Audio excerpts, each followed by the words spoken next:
Now, if you're the kind of civilization who just wants to start off small, not many cities, you really want to go with tradition. Tradition is quite good for building wonders as well.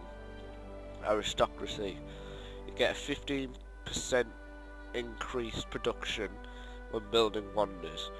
Now the little hammer symbol represents production, and production represents how fast you build buildings. You've got a high production, you build buildings really fast and units really fast. Liberty is for civilizations that want really quick expansion and really more on the cultural side of things. But generally it's like tradition, only less beneficial towards your capital and the individual cities, more focused on border expansion. And honor is more for people who like to be quite aggressive. If you want to take over places quite fast, you want this because this will improve things about your troops. Once you select all of these within a policy, you get a bonus in general, like here it is. Adopting all policies in the tradition tree will grant a 15% growth and +2 in each city. The apple again represents food. Now when you go onto your city, I can click the name, or when it said there, choose production. Choose a production here. I recommend you build a monument in your first city so you get culture fast and you get closer to getting that policy, because policies are really beneficial in the game. Or you could purchase stuff when you have enough money. By purchasing stuff you don't have to wait for it to be made, you can just buy it and there you've got it. And yeah, if I click this here, show queue, I can add other stuff to be made after that's made. So I'll make a worker and a scout. And these little symbols here are my advisors. Economic, foreign, military. I'll show you them. Your advisors tell you what you can do here.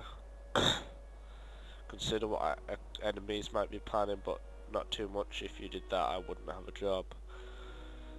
Yeah. And this is the technologies that I can have at the moment if I open all of them. Quite a lot of stuff. For now I'm just going to go with mining. Quite good if you want to get your production high. You can construct mines which improve your production rate. And different eras have different technologies that are suited to a specific area, like ironwork and some more militaristic technology, whereas optics is more like exploring, if you want to explore the world. Or like down here, calendars are more for food, and here's money, and you know, you get the idea. More of that when I get in the later technology stages. You have your turn rates up here and the current year at the moment. Now the years don't go on, like each turn a certain amount of years will have passed, but as you get later in the game, less and less years pass per turn. And as you can see here, my warriors have discovered ruins. Ruins have certain benefits. They could have like citizens inside that can be inducted into your city in order to prove how fast it grows, and or could have new weapons which will upgrade my warriors or whatever unit goes onto them, or might just reveal an area on the map. It's completely random, so you don't know what you could get, but they're definitely worth searching when you find them.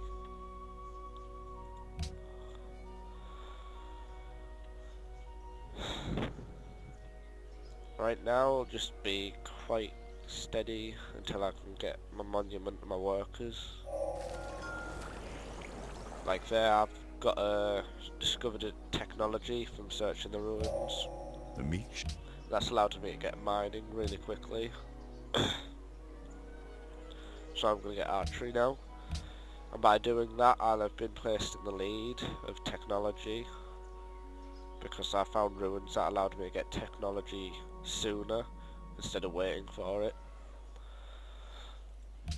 I think you can do with ivory. Ivory isn't a strategic resource. Strategic resources will appear up here, and you can use them to make like, say if you found iron, you use your workers to make a mine on the iron. Iron will pop up here, and then you can use that iron to make stuff like swordsman, long swordsman, other stuff. That's really all you can use them for, swordsman, to be honest. And swordsmen are quite good if no one else has iron. You can press your advantage by taking over other cities sooner. Or yeah, you can use it for catapults, which is a siege unit. Siege units are recommended to take over cities. I mean, if you're using just warriors and archers, it's going to be quite slow, and cities themselves can attack other units.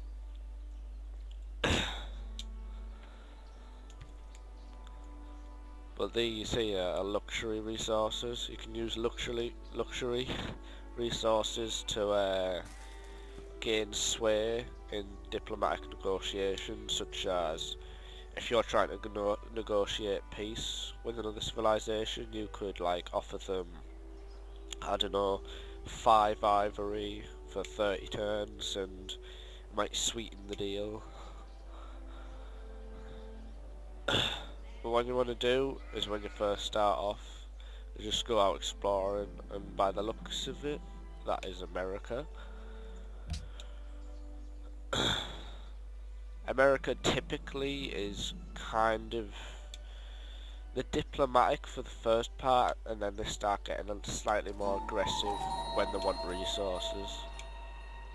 Found in the ancient ruins. And what will eventually happen with my city is the borders will expand, and I'll be able to acquire new resources. I think it expands about 3 to 5 times what it starts off as, so they can get really big. But you want to be building new cities, which is why you get settlers and whatnot. I'll explain more about settlers when I get one. See right here, I just found some survivors in the ruin, and they have settled into my city, increasing its population.